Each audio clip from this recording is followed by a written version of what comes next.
On June 6, 1980, precisely at 3:30 p.m., the weather was stormy, with rain pouring down in torrents. Despite these conditions, a 57-year-old man decided to leave his house to purchase a few items. His wife warned him, saying, "It's best if you don't go out. The weather isn't suitable at all." However, he declined her advice, reassuring her, "I won't go far. I'll just grab the things from the supermarket next to our house." Now, pay close attention, as today's story is unusual, and we need your input in the comments. Perhaps together we can find a solution. So remember, he was headed to the supermarket near their home. Time passed, over an hour, and the man hadn't returned. His wife went out searching for him, but couldn't find him. Night fell, and still, there was no trace of him. With no other option, his wife reported his disappearance to the police. The investigation began, and the wife became the prime suspect, since she was the last person to see him. The police speculated she might have been involved in his disappearance or was hiding him somewhere. Why did they suspect her? The police had found out that her husband hadn't entered the supermarket at all. After 5 days of intense search efforts, a man named Trevor Park contacted the police, reporting that he had found the body at his workplace. The police went to the site he indicated and confirmed it was indeed the body of the missing man. You might think that's where the story ends, but surprisingly, it was just the beginning. From the moment the body was discovered, and until as late as 2005, new mysterious details about this case continued to emerge. The body was in an unusual condition. Its location was highly unexpected, and the way it had reached that place puzzled investigators. The unusual details left the authorities bewildered, and most were convinced that this person had met an unnatural end. Things became even stranger shortly after, following a bizarre incident with the officer who had examined the body. This strange event confirmed suspicions for many that the man's death might not have been at human hands. For those seeing me for the first time, I discuss all things strange and mysterious on Earth, and today I'll tell you about Zigman Adamski. What happened to him? What was the bizarre thing witnessed by the police and the people who examined the body? If you have any thoughts, share them in the comments on who might be responsible for his death. Take a good look at this individual and this book, as we'll pose an important question at the end of the video. Our story begins with a man named Zigman Jan Adamski, born in 1923. In a small village in eastern Poland, Zygmunt's life was simple, marked by poverty and challenging conditions. Growing up in a tough environment and under the strict Soviet Union regulations of the time, Zygmunt had little choice for his future other than becoming a coal miner. During this era, all Soviet Union states were heavily invested in coal, which was regarded as the oil of the time. At age 15, Zygmunt began working in a coal mine near his home. At 33, he decided to start a family and got married. After 4 years of marriage, resigned to his circumstances, he decided to leave Poland and migrate to England, hoping for a better life. In 1961, he moved to a small town near the city of Yorkshire in England. Ironically, despite his move, he was unable to find any other job and had to return to mining, working in a coal mine for another 19 years.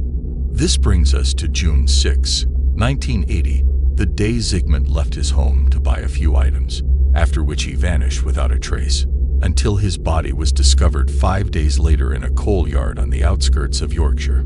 The person who contacted the police to report the body was the factory owner's son, Trevor Park. Now the matter began to become more complicated than the mind could bear. Trevor mentioned that he saw the body from the window of his father's office on the top floor, and if he had not been there, he would not have been able to see the body, and you will soon know why. Minutes later, specifically at 4 o'clock in the afternoon, the police arrived at the factory and asked Park where the body was. He indicated to them that it was on top of the coal mound, which was more than 3 meters above the ground, making the body invisible except from above. The pieces of coal were small and soft, meaning that anyone trying to climb the mound would leave footprints. Police officer Alan Godfrey and his colleague climbed the mound, and he remembered Alan's name well because he would be the hero of the second part of the story. They began examining the body, and soon called a specialized team to examine what they saw in front of them. Upon the arrival of the investigators, they noticed that despite the body being on a coal mound, its clothes were clean and not soiled by the coal, except on the lower side that was in contact with the coal. Now focus with me on the things that were discovered and observed. First, as we said, Zigman's clothes were clean, which means that the person who put the body on the hill did not drag it, but rather carefully carried it and placed it.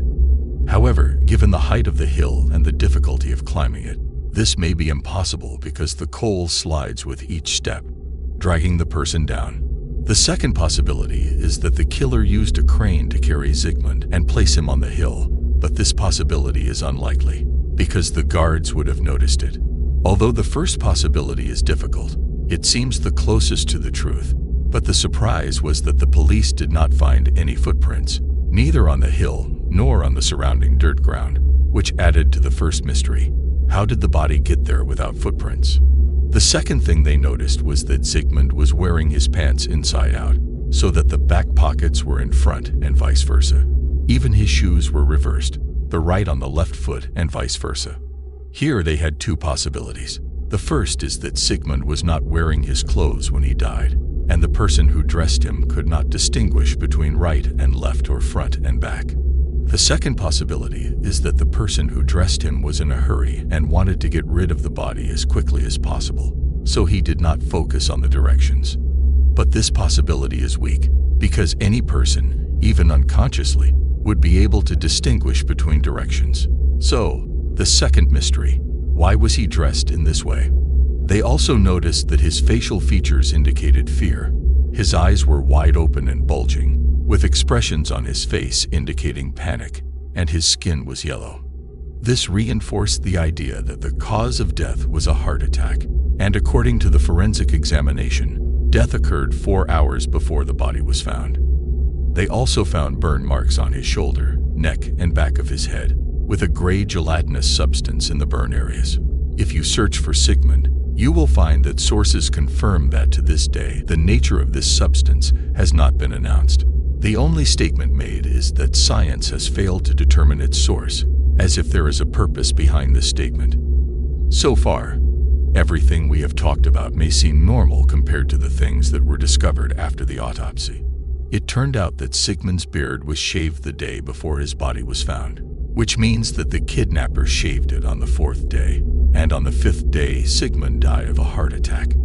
Even the police and the investigation committee had no answer to how the body got there, the cause of the burns on his body, the nature of the mysterious substance, why he wore his clothes inside out, and how he managed to shave his beard while he was kidnapped. All these questions were unanswered, and as usual, suspicion was cast on aliens. To make matters even more complicated, Zigmund was peaceful, which makes his kidnapping or death in this way a mystery. After several days, the case was closed, and the authorities prevented anyone from investigating or following up on the matter, and this situation continued for 6 months. 6 months later, a strange incident occurred that confirmed that aliens had killed Zigmund Adamski on December 18, 1980, at exactly 12:15 after midnight. An incident occurred to which the only witness was police officer Alan Godfrey, the police officer who examined Zigmund's body, whom I mentioned to you at the beginning of the conversation. It was 12:15 midnight when police officer Allen went out to investigate a report that had been repeated many times about a strange phenomenon that was occurring on the farms surrounding the village where Zigmund lived. Cows were disappearing from the farm from time to time and reappearing. It happened that the same police officer who had found Zigmund's body was the one who took over the investigation of this matter, and at a time no less strange than the rest of the events at midnight. While police officer Allen was driving through the fields towards the location of the report, he spotted a strange object in the distance. As he approached, he saw something that looked like a large bus, about a meter above the ground. In shock, he grabbed the transceiver and tried to contact the police station, but the connection was cut off. In the blink of an eye, he found himself in another place 5 kilometers away from his first location, and he realized that he was barefoot, while his shoes were on the seat next to the driver. When he looked at the clock, he was surprised that it was 1:45, which means that half an hour had passed without him realizing what had happened. Despite all this, Alan was not affected and continued on his way to the Lost Cow Farm, where he found the farm empty and the doors closed without any traces of cow hooves. The story of the policeman Alan caused a great stir, and the conviction among people increased that aliens had kidnapped Zigman. Rumors spread at that time that aliens had kidnapped him to conduct research on him, and that on the 4th day they shaved his beard, and on the 5th day he saw them and was terrified, which caused him a heart attack that led to his death. After his death, they returned him to Earth and dressed him incorrectly, and they came in a flying saucer in broad daylight and placed his body on top of the coal hill. In fact, I do not know what I can say. This is not my saying, but what they were circulating at that time. You may think that the story seems funny and illogical, but let me tell you that the case of Zygmunt Adamski has been documented as an unnatural phenomenon, and official sources have even recorded the incident as an alien-related case. Some consider this event to be conclusive evidence of the existence of aliens, especially with the dozens of reports in the city of Yorkshire about seeing flying saucers, in addition to a lot of talk there about unnatural phenomena, such as the disappearance of cows, livestock, and pets, and the mysterious giant circles that appeared drawn on the fields. Here we return to the question of the image we saw at the beginning of the video, the image of the man holding a book in his hand, and he is the policeman, Alan Godfrey, who saw the flying saucer between the fields, and was the first to see the body of Zygmunt Adamski. In light of this media hype, Alan decided to seize the opportunity and wrote a book about the strange and mysterious stories that occurred in his village, which was very popular among people who believed his stories, and Alan became a witness to the existence of aliens. In 2005, the Adamski family stated that they discovered that Zygmunt owed a large sum of money to someone who was late in paying it. This person probably kidnapped Zygmunt in order to torture him and was responsible for his death. During this period, Alan became a famous writer, and his followers who believed in his story grew. All of them supported Alan's story and discredited the Adamski family. Alan, who gained wide fame, even stated, "If the one who kidnapped Zygmunt was human, why has no one been able to find out what strange substance was found on his body when he died?" Of course, Alan's supporters and those who believe in aliens believed his story and stood by him, discrediting the Adamski family, because people naturally tend to like the most exciting story. To me, this is strange. It is a strange coincidence that the policeman who found the body is the only witness to the flying saucer, and that he is assigned to investigate the time at 12:15 at night, just like the events of horror movies. If someone comes back to ask about the mysterious substance, I say, why don't we assume that there was no gelatinous substance at all, and that the whole case is the work of Alan, who transformed from a mere policeman in a remote village to a famous figure? The substance may be a natural thing, but there are parties that benefit from making us believe in the idea of aliens, so that a constant question remains in our minds, and we remain afraid, believing that there are forces controlling us and can threaten us at any moment. I do not deny that the Zygmunt case is really strange, and it contains many question marks, assuming that the story is true and free of exaggerations. But Alan's book as a whole carries illogical myths. So how could a book like this spread? And who helped him market it? Answer this question yourself. As I mentioned before, decision makers have an interest in making you live in constant fear of tomorrow, believing that there are forces other than God's will that control our destiny. I see that there are many illogical things that prove that some parties benefit from its spread. I remind you again that this story is really strange, but it is not necessary that every mysterious case has aliens or hidden beings behind it. This is my opinion, and I would like to know your opinion. This was our story for today. I hope you liked it.